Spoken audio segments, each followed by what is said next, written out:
Дали државата да ги заклучи социјалните мрежи за децата? На јавна расправа во Законодавниот дом, родители, експерти, пратеници и министри дебатираа како да се намали зависноста од екраните.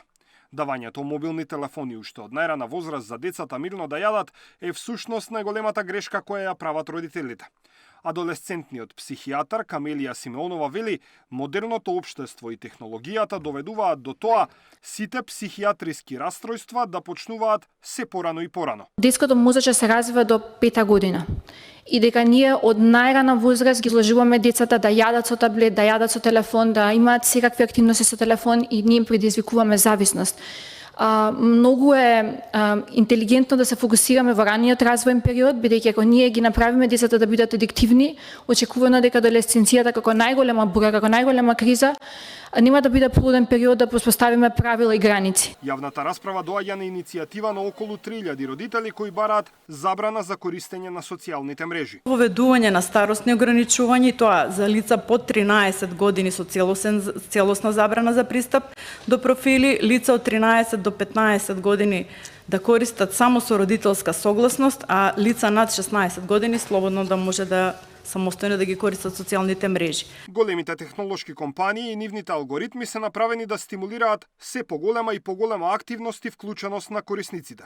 Затоа родителите сметаат дека државата не може да влијае на алгоритмите на големите платформи, но може да го ограничи нивното користење. Не станува збор за право на избор, кој во комуникацијата, туку станува збор за спречување на штетна појава. Како што не можеме, како што забрануваме пушење и при тоа правиме едукација за штетата од пушењето, така и треба да го третираме овој проблем, бидејќи се работи за физиолошка зависност која што допаминот ја создава и која што се експлоатира.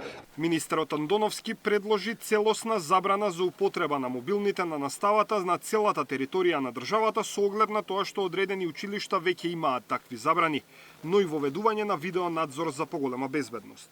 Но на тема забрана на социјални мрежи, тој е против. Забраната на цели апликации сметам дека треба да биде наша последна опција. Појаснувајќи го својот став, Андоновски вели дека можностите на државата да влијае врз големите платформи со околу 2 милиони потенцијални корисници се многу мали, но вели и дека државата не може да контролира се. Детенце на година и пол, додека јаде во сопственото столче, не треба државата му диктира на родителот дека не треба да му дава мобилен телефон да гледа некакви си содржини на некаква си платформа. Не го исклучуваме просторот дека ние можеме да влеземе во целосна забрана, но што правиме ако родителите тогаш дозволат?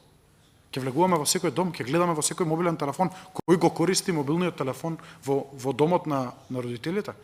Да не се претвориме во големото око кое што се треба да гледа и се треба да следи. Мета и незините платформи Facebook и Instagram имаат воспоставено забрани за креирање профили од страна на деца помали од 13 години. Но тоа во пракса ретко кога ги спречува децата да ги користат овие мрежи, бидејќи единствено нешто што е потребно е лажен датум на раѓање. Но кај кинеската TikTok, која е и најпопуларна кај младите, иако формално ја има истата забрана, лажирањето за возраста е уште полесно.